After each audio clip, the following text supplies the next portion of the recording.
So the first thing I decided to do in this project is drain all the fluids. There's a petcock up there. You can just see the edge of it on the radiator on the passenger side. I'm going to open that up. Probably going to have to open and close it a couple times.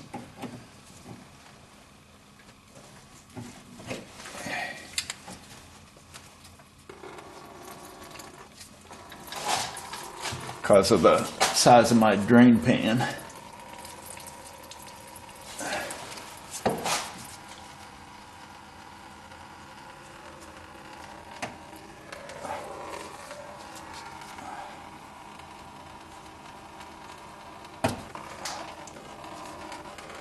The other thing I might have to do during this process is to climb up on a ladder, open the hood of the car, and open the radiator cap to allow it to vent.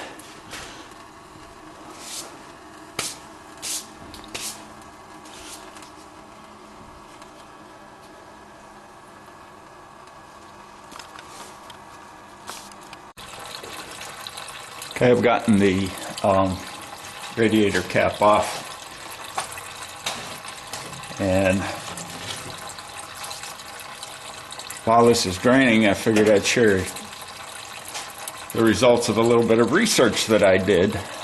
I like to recycle my oil and, be responsible about the environment, and I never saw anything about recycling antifreeze.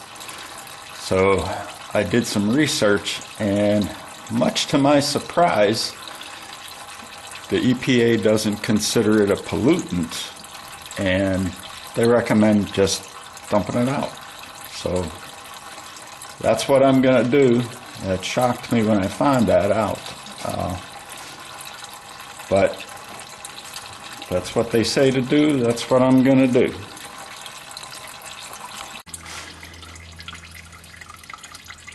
Another thing I did was go up top and take the thermostat out so that it wouldn't be holding any of the coolant in by suction. So there should be no reason why I can't get a pretty good drain out of that. It's coming very slow, but that petcock is hard to open because apparently it's not stock. It hits the radiator mount as you try to open it. Trying to keep that from running down my sleeve. I'll just be patient. Moving toward the back, the next thing I'm going to do is drain the engine oil. Now, I probably will repaint the block. This is a 9/16 socket, by the way. I probably will repaint the block, so what I'm going to do is I'm going to drain this, and I'll put the plug back in, and I'll drain the oil filter as well. I'm going to save the old oil filter because I'm going to use that basically to mask off the areas I don't want painted by the oil filter. That way, as I spray the engine paint, I won't have to mask it. I can just use that oil filter as masking and just spray behind it. So I own about every oil filter wrench ever invented. This is the one that works the best on these for me, but I haven't seen these things in ages. Basically what it does is you put it on, and as long as you make sure you've got it turned as far as you can towards tightening position, then when you loosen, the spring tightens up against the canister and removes it, as long as you have enough space to turn it far enough so that the spring can tighten on the filter.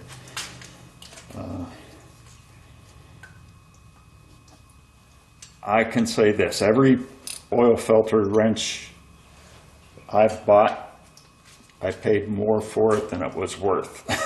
None of them are any good. And as I get older, I can't tighten them even as tight as they should be because I don't have the hand strength that I used to have.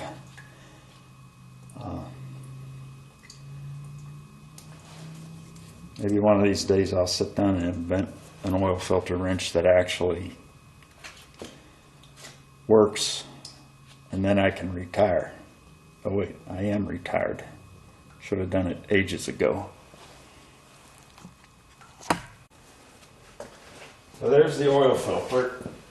I'm going to try and show you how this oil filter wrench works and why I like it better than most.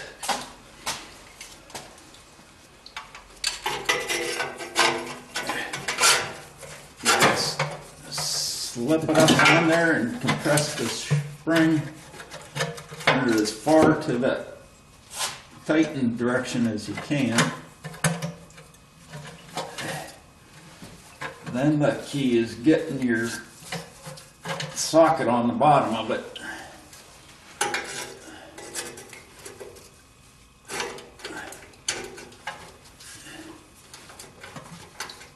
Maybe I should use an extension here. I've done this many times on Chevy 350s for small blocks, and looks like maybe the better way to do this is with an extension. I haven't had headers on any of the vehicles that I've done this with, which leads me to believe that maybe the last time I did this, this isn't the filter wrench that I used.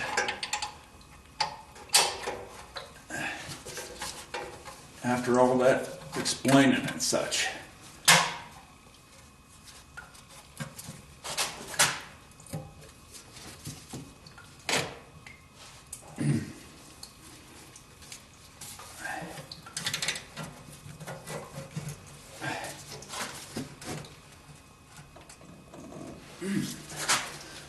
That sucker's under tight. Or, yep. See, that's the flaw with this wrench. If you get it turned too far, these sides run into the block or the oil pan or the bell housing or something, and you can't turn it any further.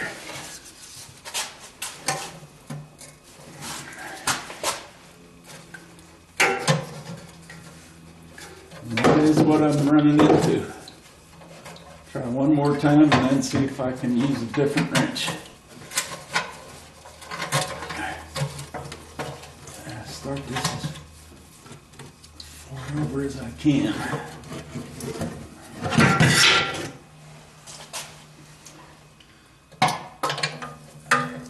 Like I said, none of the oil filters I own, the wrenches I own, are worth what I paid for them. There. Did that come or did I just slip?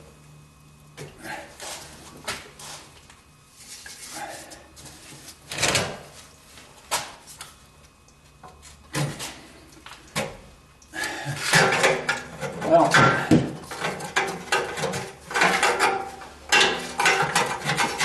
that's enough trying with that one. I'll try a different one.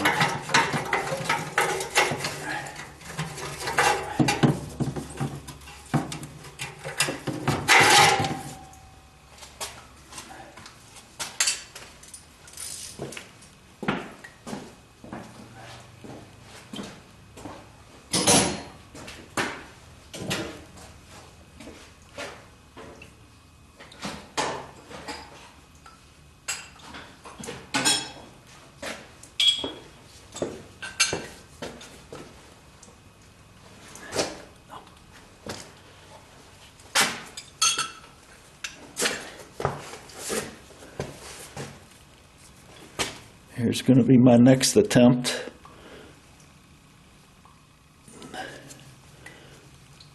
Again, the flaw with this one is you've got to get it in the right position, or else that bar there won't allow you to turn it.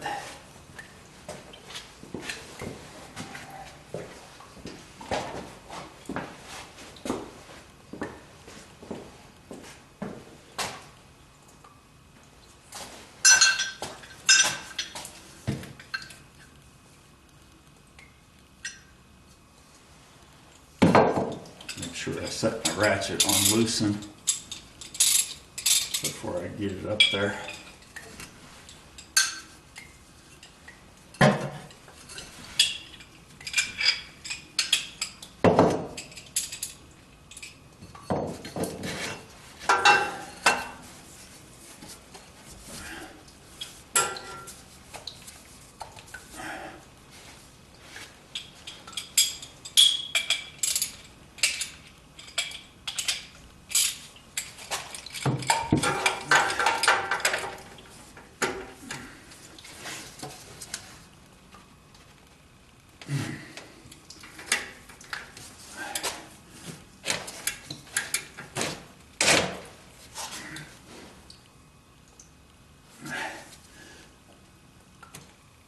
Geez, that's on there tight.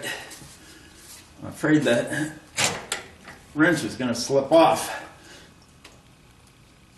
Now it's starting to turn.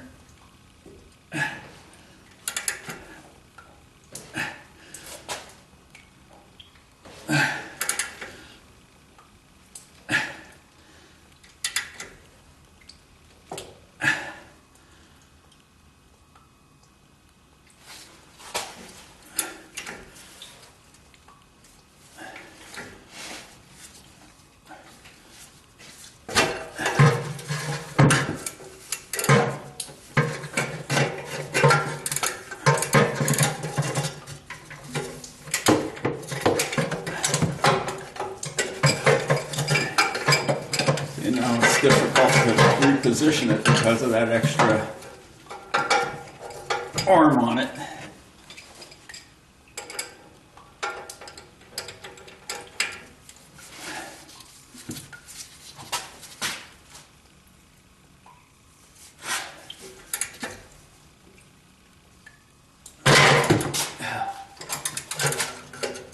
That's what I was afraid of.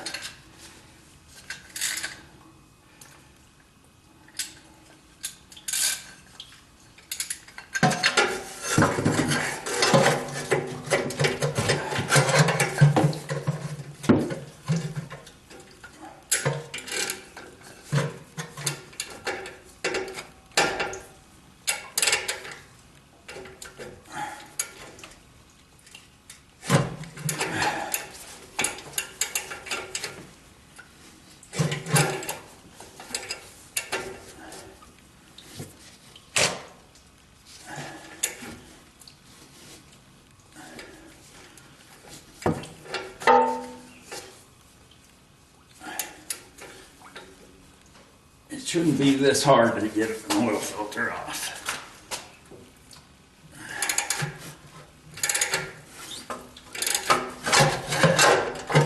There we go.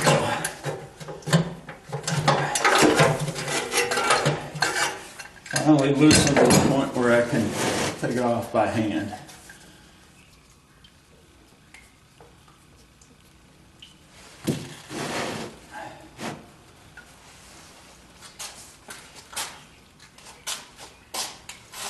So I'll drain that and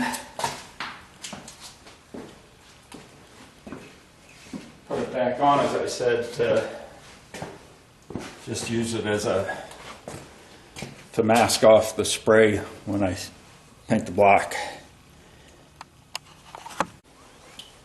I miss the olden days, back when the first new car my family got, actually the first car we got, was a 64 Chevy that my sister bought, and had a 283 engine in it. It had a canister that had a bolt on that went through it, and you put a cartridge in it to change the filter. And it was so much easier because you could get an actual socket on it to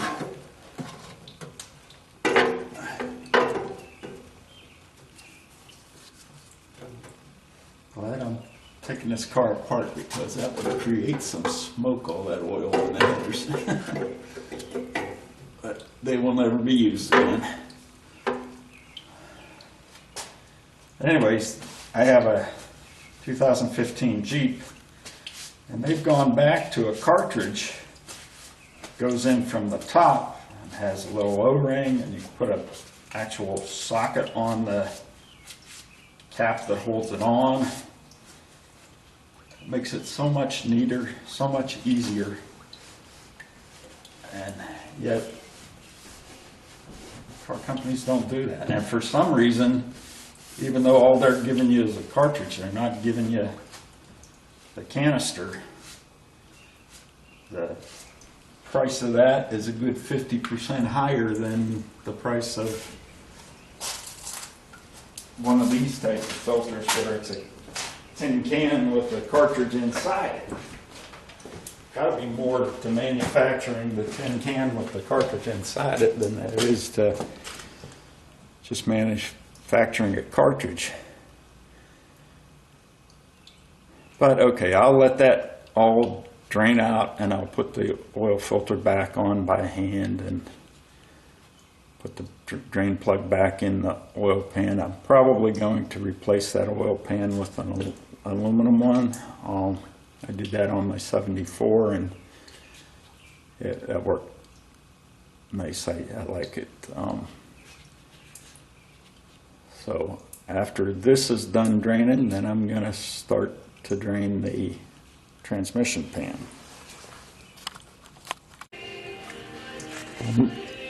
Next thing, I'm going to start to loosen it while that's still dripping a little bit on the oil, is the transmission pan. They didn't see fit to make it easy to drain this. They didn't put a drain plug in. So what I find works best in these cases is, oops, okay, I thought that was going to be 9/16. It's not, it's a half. But what I try to do is the back end of the pan is a little bit narrower than the front end of the pan, so it makes it easier for it to dump from there into a catch pan. So I loosen all of the bolts, and before I break the seal, I tighten the front ones back up and make them a little tighter than the ones as you head back in the pan, so that when I break the seal, it's not going to come all the way down. It's just going to come down far enough to let some of the fluid out. And then you can work your way towards the back, removing bolts, and with each bolt that you remove, it allows it to tilt just a little bit further, and you can kind of control how fast that fluid comes out. I guarantee you that if I put this transmission back in, I'm going to put a pan in that has a drain, even though I may never ever drain the transmission fluid in this car again.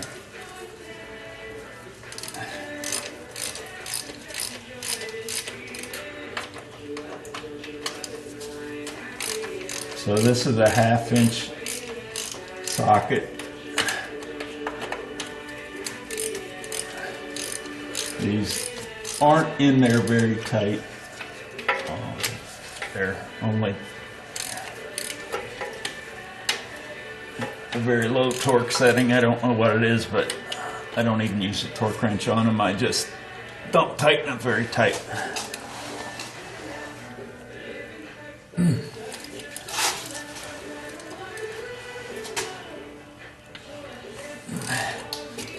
that one must have some, oh, we're starting to drip fluid already and I'm not ready for it.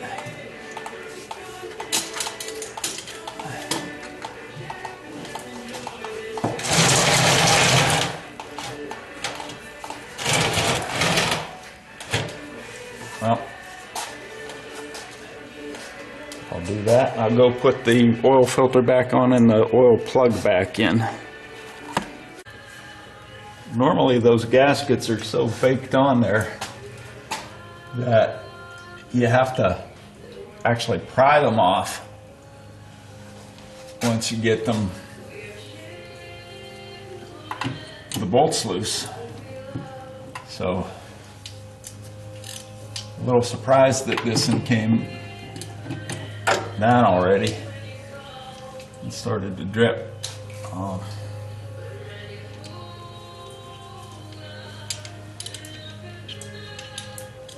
But that kind of stuff happens.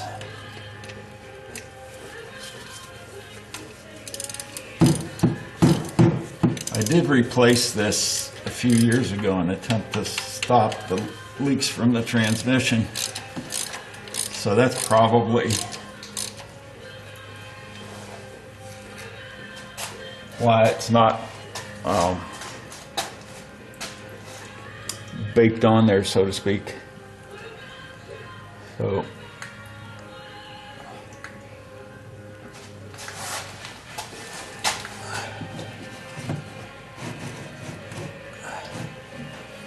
I'll let that drip for a while before I loosen any more, because I don't want it coming out all of a sudden.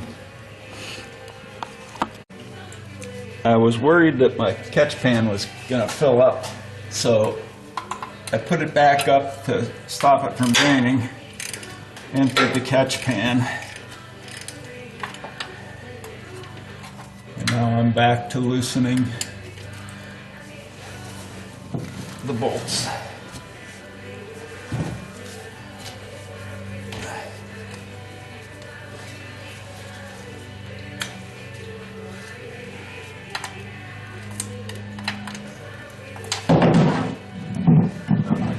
That's not good.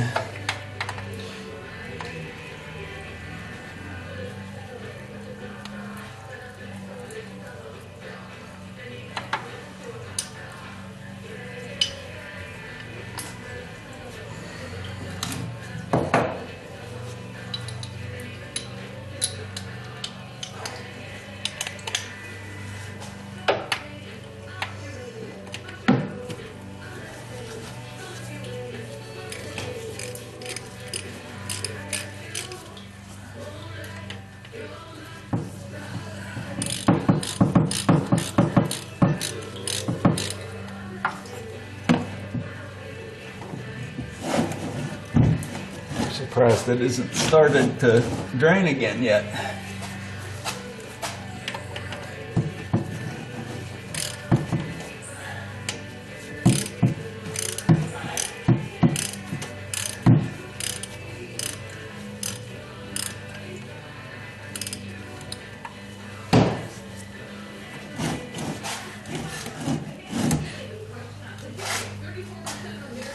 I'll continue to work on those bolts and drop it down a little bit until it starts to drain. Okay, so far I have 3 of the bolts out. I've got the one on this side and then 2 up along there. My goal is to try to get the pan to tilt this way so that it is a little bit less messy.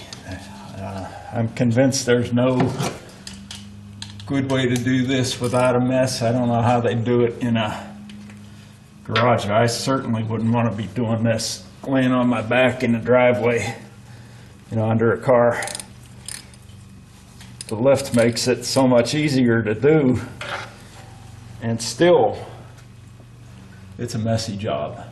It just, the nature of the job. So I am going to continue to loosen those and hopefully tilt that down. at the corner to prevent it all from coming out at once. Wish me luck. So I've got the bolts loosened or removed from here, all along this side, all along the front.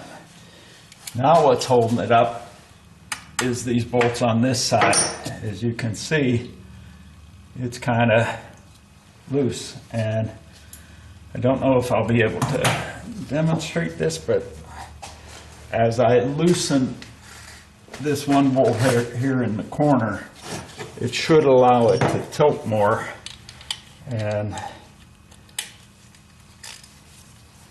it should drain fluid. Now I don't have one of the bolts on this other side's not even broken loose yet because I can't get a ratchet in there. I've got two things I can try. One is a ratcheting wrench that's got a little bit of a lip on it, so maybe I can get it in there, but the problem I think I'm going to run into is I'm going to be, oh, I got it in there.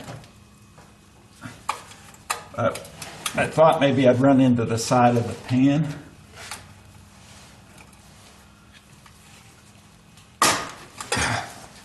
Still not a good bite on it. I may have to use a regular wrench.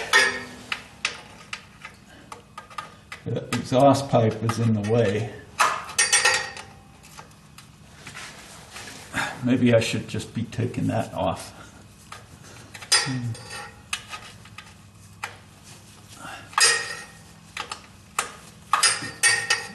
Okay, it's loose. So I've got several of them on this side. They're all loose. And there's one in the corner here. This one is not holding anything up right now.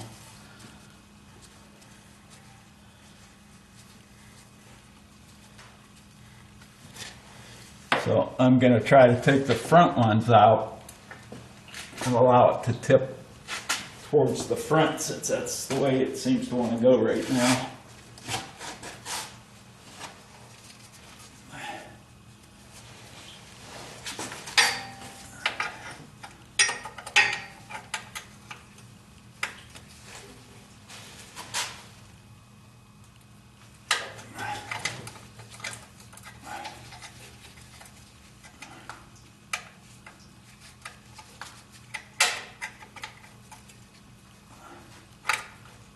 Here's one I still haven't gotten broken loose.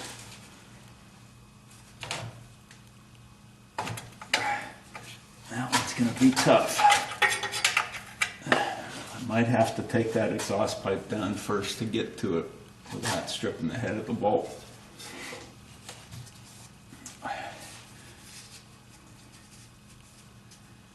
One of the things that I don't think is common knowledge about Corvettes is the engine doesn't actually sit in the center of the car. It's a little bit over towards the passenger side, and you can see it here by the distance between the exhaust pipes and the transmission pan. That's what's causing me the problem right now. I'm going to have to try to see if I can drop that pan or that exhaust pipe and give myself some room to work.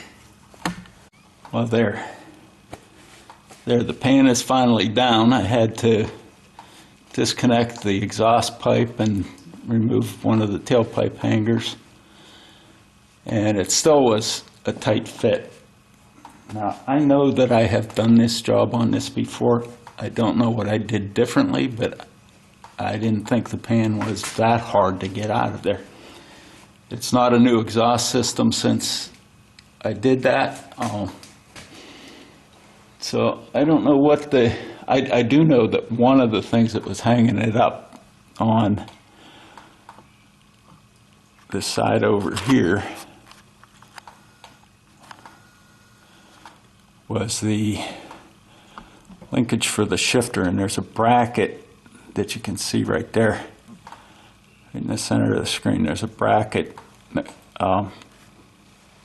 that was bolted on. Maybe I disconnected the shifter from this bracket first. I didn't do that today, and that might be why I had difficulty with getting it out.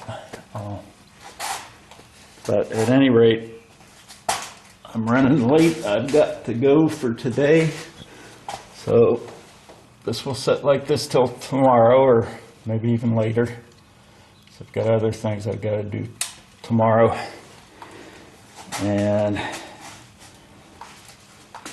I'll get back to it when I can. So it's been several days since I've been down here, and it has allowed all the dripping to cease, or at least most of it. So I'm going to take this catch pan down, dump it out, and then I'm going to put the transmission pan back on the transmission just to keep any dirt from getting in there. Wow. It's sitting around, which I'm sure it will be for quite a while.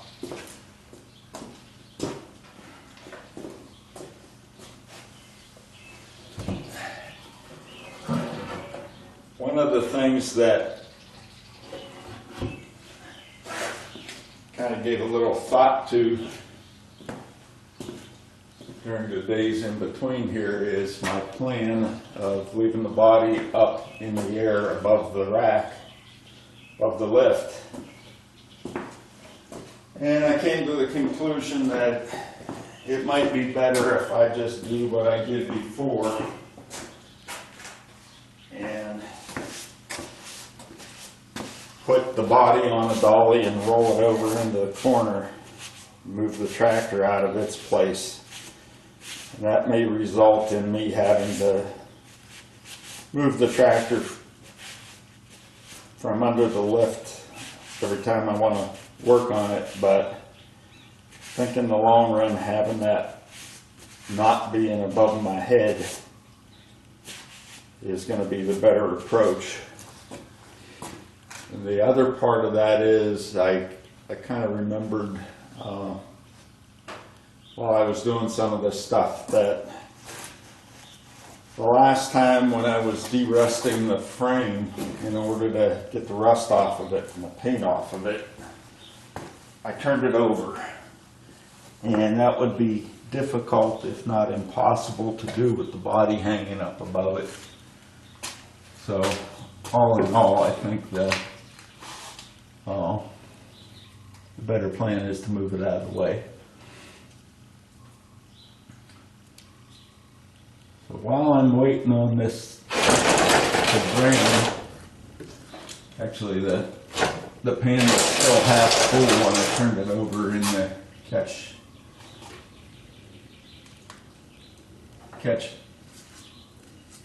basin there so that it could all drain out, but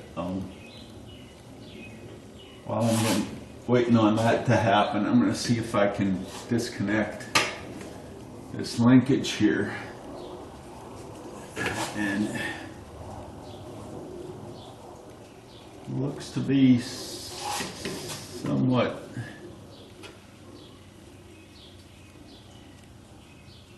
it might be okay once I get this off here. There's a nut here, looks to be about a 9/16, which I just happen to have left a 9/16 wrench laying here.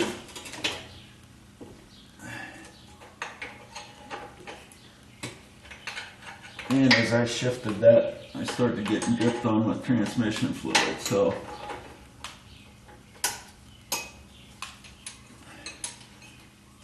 I've got a piece of cardboard on the floor to soak up any drips. So this is the shift control cable from the shifter. And that's why it moved as I was loosening it, because I had it in neutral and now I don't know what it's in, but It's in some other gear. Could be park, could be low. But at any rate, it moved while I was taking it out, but it's not a big deal. So now that shift cable can be moved out of the way so that I can put the pan back up. Now there's another bracket here that holds, it's got another cable connected to it. That cable goes to the steering column. That's what locks up the steering column whenever you have it in park. I'm trying to avoid the drips here. Okay, there is a nut on that, but it's apparently just for adjustment purposes. What's actually holding it to the shift lever is a cotter pin and then a pin. So I'm going to get a pair of pliers and see if I can remove that cotter pin, wipe some of this transmission fluid off of my arm.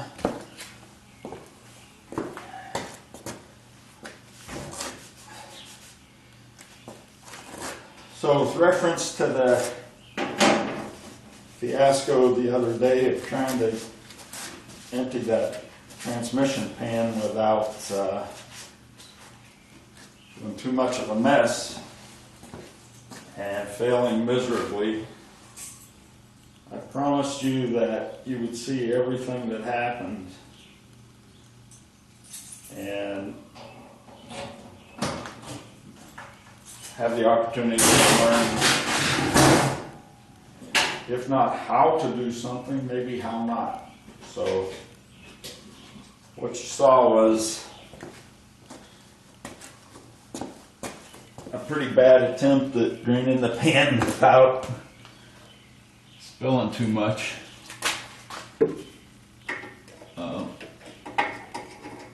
The other thing I want to mention here, and it's only because on some of my other videos, there comes some more fluid because I shifted the gears again, trying to remove the cotter pin. Some of my other videos, people have made fun of me for wearing a hard hat, and it boils down to one thing. While I'm under this lift, it seems like I bump my head a lot. And so if you don't like me wearing a hard hat, and you think it's worth making fun of me, enjoy it, because I don't care. Okay, the cotter pin is out. Now if we get the cable off of the pin seems to be attached. Okay, so there's the cable's off of the pin, and there's a Mickey Mouse ear connector here holding the cable to the bracket. And once I pull it off, I'll show you what I mean by Mickey Mouse ear.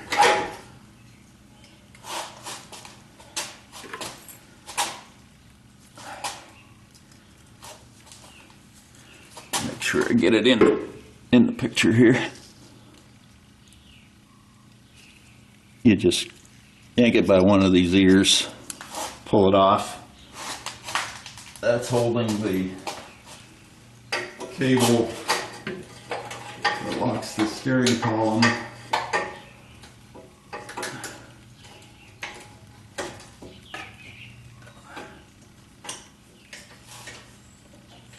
to this bracket that it mounts on the bottom of the transmission pan. Have to figure out how that goes now.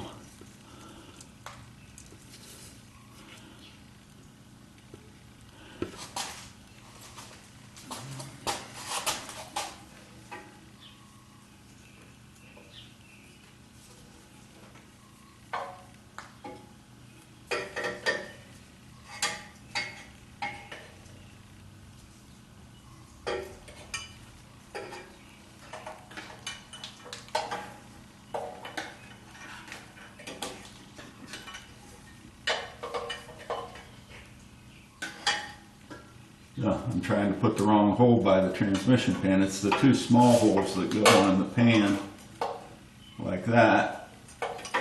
And the large hole is for the cable. And I'm going to do like I always try to do. Now that I've got this out, I'm going to put it back on the cable. And we'll put the Mickey Mouse ears back on. I don't know if you can see this while I'm doing it, but hands are kind of greasy and I don't want to move the camera. But the more I do this, the more I find that if I put the nuts and bolts, especially in something that's not going to get put back together for probably months, if I put the connectors and the nuts and bolts and screws back on where possible, then when I go to put it back together, I know what went where. Makes it a lot easier. So I don't know if that was in the frame while I was doing it, but I will re-aim the camera. And there you go, bumping my head again. I'll re-aim the camera on that so you can see how I attached it back to the cable. So there it is right there. And the Mickey Mouse ear goes right at the joint of the cable.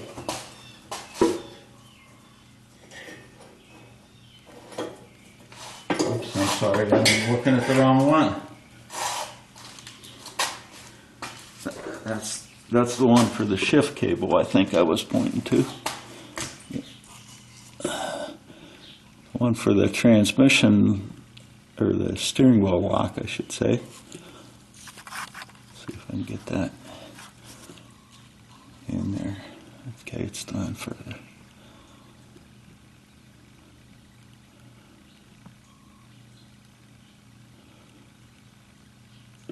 That's the shift cable. I can't locate it here. There it is.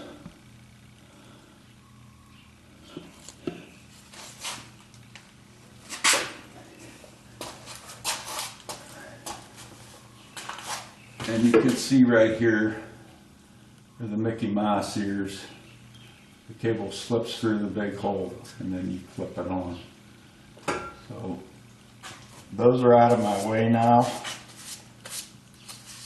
And what I will do, check to see how well that transmission pan has drained, and then try to put it back up. And again, by bolting it up, all those bolts that hold it on, I'll know where they go.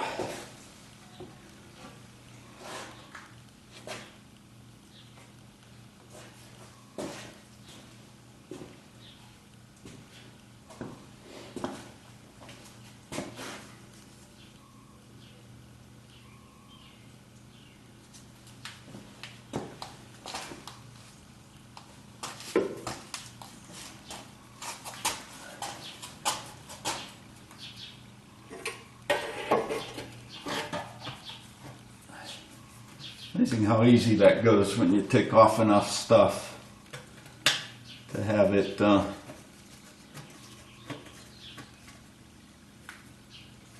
of the way when you're trying to do it.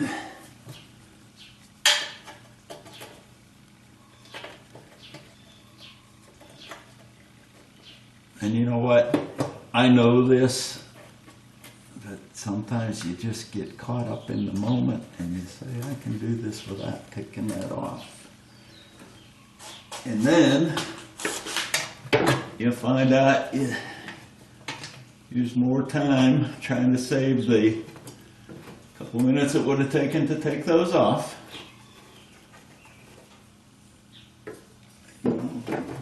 You waste more time trying to work around it than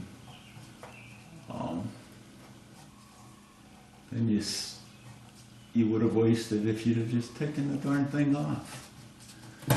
So the pan is now held up with 4 bolts. All I'm going to do from now is take all the other bolts, put them in the holes where they belong to hold the pan on, so that when I pull it out, no dirt will get in there, and no dirt or animals will get in there while it's sitting here idle. But that's pretty much all I have planned to do for today, because I'm getting ready to take a short trip tomorrow, and I didn't even show you that. Forgot to reposition the camera. So the pan's back up with 4 bolts, and I'll just put the rest in, just snug them up a little bit, keep contaminants out of it while it's setting, while I decide whether I'm going to actually use that transmission or not. So that's about it for this video, because all I'm going to be doing is dumping out oil, and not dumping it. I shouldn't say that. Maybe I will come back and show you how I get the oil out of my drip pan into containers to take it to AutoZone. I think I've come up with a pretty good way of doing it. At least it works for me, and I'll explain that as I do it. So this used to be my setup for getting rid of old motor oil. I'd take a gallon jug that I that I bought some kind of fluid in, some kind of oil, and I'd try and dump it back in there. Problem with that approach is, no matter what I did, about half of the time I'd end up with too much in the funnel, and it would overflow the bottle and make a mess.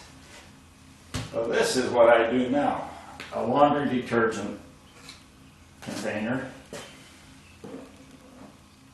It's got 2 caps on it, and one of them is higher than the other. You put your funnel in the high spot, and then what you can do easily is pour oil into the funnel and watch the level through the other hole. And since I've started doing it this way, I have not made the royal messes that I've occasionally made with trying to put it in the gallon bottle. The only thing is, you have to make sure you clean out the detergent really good out of it for the first time. Then when you take it to AutoZone or wherever your recycling is, you dump it out, keep the bottle, use it the next time. You only have to clean it out the one time. But there wasn't enough fluid there that it ended up filling it up. But you get the idea. I can look through that hole, and I know before it fills up that I need to stop dumping oil into the funnel.